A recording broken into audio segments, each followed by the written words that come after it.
Hello student, मैं विष्णु दिवाकर। इस video में हम बात करने वाले हैं यूनिवर्सिटी ऑफ दिल्ली यानी कि दिल्ली विश्वविद्यालय के जो सेमेस्टर 1 के बीए ऑनर्स के राजनीति विज्ञान के जितने भी स्टूडेंट्स हैं, डिसिप्लिन स्पेसिफिक कोर्स जिन्होंने ले रखा है भारतीय राजनीतिक चिंतन में विचार और संस्थाएं यानी कि ideas and institutions in Indian political thought, जिसमें हम यूनिट नंबर 1 से लेके यूनिट नंबर 6 तक की हम बात करने वाले हैं यहाँ पर। और इस बुक के अंदर आपको सबसे पहले मैं आपको बता दूं कि आपका जो है एनईपी यानी कि नेशनल एजुकेशन पॉलिसी के तहत आपका ये जो है बुक का जो स्टडी मटेरियल है वो प्रिंट हुआ है। तो अब हम जल्दी से वीडियो को स्टार्ट कर लेते हैं। यूनिट नंबर 6 हम यहाँ पर कवर करने वाले हैं वर्ण और जाति, वर्ण और जाति के बारे में।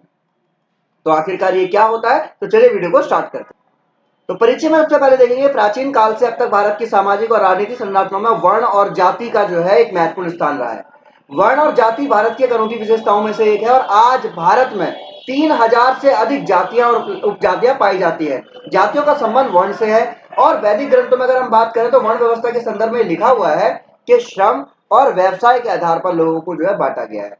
प्राचीन भारतीय ग्रंथों के अंदर भी बताया गया है कि जो इसकी उत्पत्ति हुई है वर्ण की, वो धर्म और ब्रह्मा से हुई है, वहीं जाति जो है जिसका उद्भव वर्ण से हुआ है।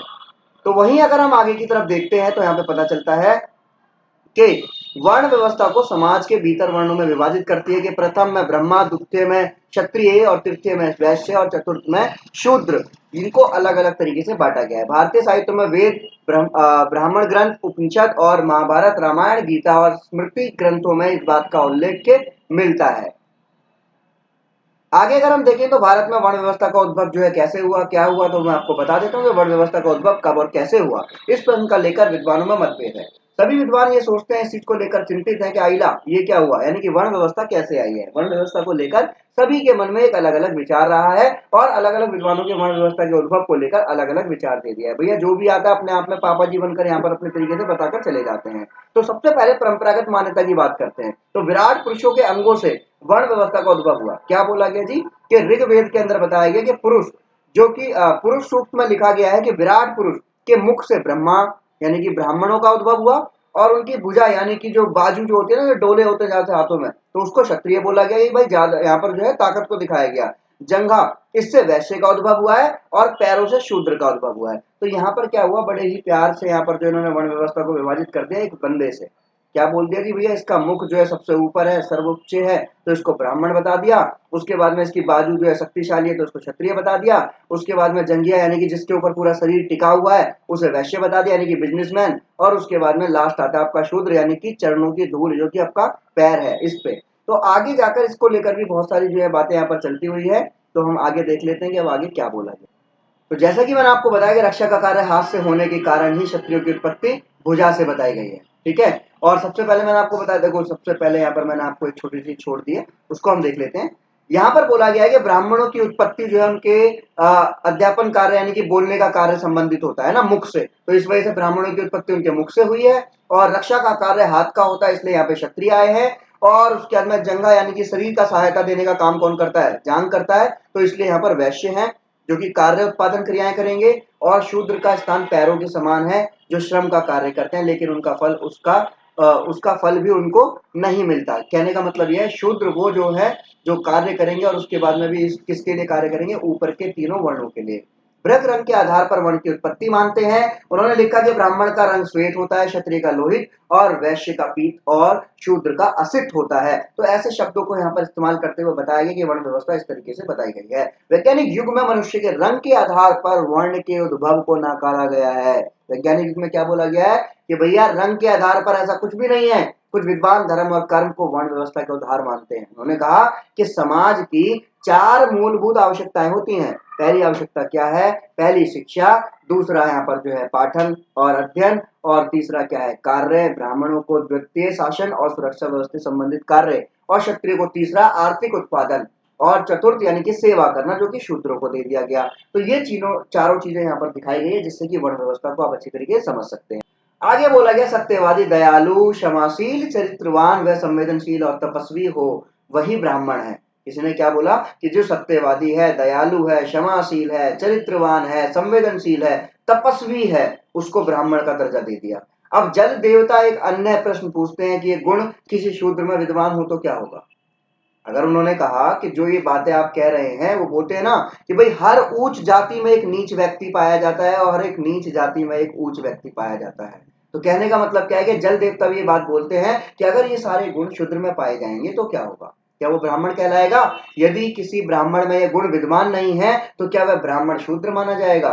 तो ये सब चीजें यहाँ पर बोली गई है और यहाँ पर बताया गया कि सतो गुण ब्राह्मण और रजोगुण क्षत्रिय, रजो प्लस तमोगुण वैश्य और तमोगुण यानी कि शूद्र। तो यहाँ पर अलग तरीके से डेफिनेशन दे दी गई है और उसके बाद में फिर वही वाली बात है कि माता पिता जिस वर्ण के होते हैं उसका भी वही वर्ण होगा। अगर ब्राह्मण का पुत्र ब्राह्मण, क्षत्रिय का पुत्र क्षत्रिय, तो ब्राह्मण के पुत्र में आवश्यक गुण ना होते हुए भी ब्राह्मण ही कहलाएगा, क्योंकि वो पर्टिकुलर उस ही कुल में और उसी धर्म में उसने जन्म लिया है। इस वजह से युधिष्ठिर जैसे पुत्र में ब्राह्मणोचित गुण होने के बावजूद भी वह क्षत्रिय कहलाए। तो कहने का मतलब क्या है कि ये जो वर्ण व्यवस्था है वो आधारित रूप से जो पहले से चली आ रही है उसके आधार पर बांटी गई है, परंतु ऐसा वास्तव में कुछ भी नहीं है। आगे देखते हैं हम लोग। बताया गया कि वैदिक काल के अंदर वर्ण व्यवस्था जो थी वो उन्मुक्त थी और ये जन्म या वंशानुगत निर्धारित नहीं होती थी, अपितु गुण और कर्म पर निर्धारित थी। जैसा गुण, वो बोलते हैं ना जैसा कर्म वैसा फल मिले। तो शूद्र और वैश्य शब्द को सर्वप्रथम ऋग्वेद में पुरुष सूक्त में देखा गया और बोला गया कि वर्ण की व्यवस्था का प्रारंभिक रूप लचीला और सरल दिखाई देता है, क्योंकि वर्ण की सरलता का अनुमान इस तथ्य से लगाया जा सकता है कि सर्वोच्च स्थान पर प्रतिस्थापित होने के बावजूद भी ब्राह्मणों ने न केवल निर्धनता को स्वीकार किया बल्कि राजकीय भाग का भी त्याग किया है। आगे वो बोलते हैं कि भारतीय वर्ण व्यवस्था में केवल ब्राह्मणों ने ही त्याग वृत्ति को स्वीकार किया है। यदि ब्राह्मण अपने पास सर्वोच्च शक्ति को रखते तो उस पर किसका नियंत्रण होता, क्योंकि शासक वर्ग के मनमानी पर उतरने पर ब्राह्मण वर्ग ने उसे नियंत्रित करने का प्रयत्न किया है। और आगे अगर जानते हैं तो सभी वर्णों के लिए निर्धारित होने वाले नियमों और कानूनों ने ब्राह्मण क्षत्रिय दोनों के बीच संघर्ष की भावना को जन्म दिया। जैसे जैसे सूत्रकाल आता गया इसमें और अधिक जटिलता आ गई। सूत्रकारों ने क्या बोला कि अधिक ढंग से संगठित और व्यवस्थित रूप देने का प्रयास किया, परंतु वर्ण परिवर्तन अत्यंत कठिन हो गया। उसमें विवाह खान पान संबंधी नियमों में कठोरता आ गई और जिसमें ब्राह्मण की सर्वश्रेष्ठता स्थापित हो गई उसमें शूद्र और बौद्धिक और धार्मिक कार्यों से अलग कर दिया गया। तो जो ब्राह्मण सर्वश्रेष्ठता हो गया यानी कि ब्राह्मण सबसे ऊपर हो गया, सर्वोपरि हो गया, और ये जहां हो गया वहां पर शूद्र और बौद्धिक और धार्मिक कार्यों को इनसे अलग कर दिया गया, यानी कि शूद्रों को जो है बौद्धिक और धार्मिक कार्यों से बिल्कुल अलग कर दिया गया। उत्तराधिक काल के शुरुआत में समाज में चतुर्वर्ण व्यवस्था स्पष्ट प्रतिष्ठित होने लग गई थी और इस काल के अंतर्गत हम पहली बार विभिन्न वर्गों के बीच मतभेदों को देखते हैं, जहां पर हमें यह पता चलता है जो शूद्र वर्ग को इसी समय के उपरांत एक पृथक और अलग वर्ग के रूप में मान्यता मिली, जिसमें शूद्र वर्ग को तीनों वर्ग का सेवक बताया गया। क्या बोला गया कि इनका स्थान चरणों में है यानी कि पैरों में है। तो ये क्या करेंगे कि ऊपर के आपकी जो तीनों स्तर हैं यानी कि ब्राह्मण और क्षत्रिय और वैश्य, इन तीनों का ये क्या करेंगे, इनकी सेवा करेंगे। उत्तर वैदिक काल के ग्रंथों में ब्राह्मण क्षत्रिय वैश्य और शूद्र को बुलाने के लिए भिन्न भिन्न तरीके इंगित किए गए थे। जहां अग्नि बृहस्पति देवों को ब्राह्मणों का देवता बोला गया, इंद्र वरुण और यम को क्षत्रियों का, और वसु रुद्र और विश्वदेव को वैश्यों का देवता और पूषण को शूद्रों का देवता माना गया। कहने का मतलब क्या है कि यहाँ पर अगर हम देखें तो भाई अलग अलग तरीके से वर्ण व्यवस्था को दिखाया गया। उत्तर वैदिक काल में अलग है और उससे पहले अलग है और वर्तमान में भी इसकी स्थिति बहुत ज्यादा अलग हो चुकी है। भारत में जातीय व्यवस्था की अगर हम बात करें तो भारतीय समाज की पहचान जाति के आधार पर होती है। वर्तमान समाज राजनीति में सबसे पहले जाति महत्वपूर्ण है। आज चुनावी राजनीति की कल्पना बिना जाति के नहीं की जा सकती। जी, चुनाव में कौन खड़ा है, शर्मा जी खड़े, चुनाव में कौन खड़ा है, जाटव जी खड़े, चुनाव में कौन खड़ा है, यादव जी खड़े। कहने का मतलब क्या है कि जाति को इंगित किया जाता है भारत में सबसे पहले, और विद्वानों में जाति की उत्पत्ति, उनकी भूमिका, भारतीय समाज के स्थान और अलग अलग विद्वानों में वर्ण व्यवस्था से ही जाति की उत्पत्ति का समर्थन करते रहे हैं। परंपरागत सिद्धांत की अगर हम बात करें तो इनका मानना है कि जाति व्यवस्था देवीय मूल से उत्पन्न हुई है। इस सिद्धांत के अनुसार जाति व्यवस्था वर्ण व्यवस्था का विस्तृत रूप है, जहां चारों वर्ण ब्रह्मा जी के शरीर से उत्पन्न हुए हैं। अभी देखिए यहाँ पर क्या बता दिया, जब ब्रह्मा जी, इसका मतलब क्या, ब्रह्मा जी का तो पूरा शरीर ही पवित्र है ना, तो वहां पर छोटा बड़ा ऊंच नीच ताकतवर ये सब क्यों दिखाया गया है, जिसमें पदानुक्रम के शीर्ष पर ब्राह्मण जी थे और उसके मुख्य रूप से शिक्षक और बुद्धिजीवी थे, और ब्रह्मा के सिर से बने, और क्षत्रिय योद्धा और शासक बने उनकी भुजाओं से, और वैश्य व्यापारी बने उनकी जांघों से, और सबसे नीचे ब्रह्मा के चरणों में आए शूद्र, और भुजाएं सुरक्षा, जांघें खेती करने और या व्यापार करने के लिए, और पैर पूरे शरीर की मदद करते हैं, इसलिए शूद्रों का कर्तव्य है उन सभी की सेवा करना था। कहा तो ये जाता है कि जहां पर ईश्वर अगर अपने चरणों के निशान छोड़ दे तो उसे चूमा जाता है, उसे पवित्र माना जाता है, और वहीं इस वर्ण व्यवस्था के अंतर्गत उसी सबसे निचले स्थान को जो है गलत बताया गया है। कहने का मतलब ये है कि ये जो वर्ण व्यवस्था थी उस आधार पर जो है अलग अलग चीजों को इंडिकेट किया गया है, जो कि एक मनुष्य के लिए कहीं ना कहीं एक गलत मैसेज जो है वो समाज को पहुंचाती है।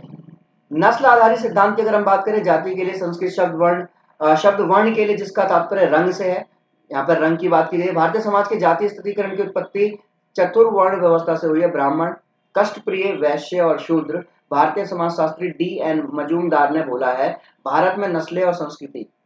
उन्होंने लिखा है कि जाति व्यवस्था ने भारत में आर्यों के आगमन के बाद में अपना जन्म लिया और ऋग्वैदिक साहित्य आर्य और गैर आर्यों के बीच अंतर पर बहुत महत्वपूर्ण से जोर देता है, न केवल उनके रंग में बल्कि उनकी वाणी, उन धार्मिक प्रथाओं और शारीरिक विशेषताओं में भी।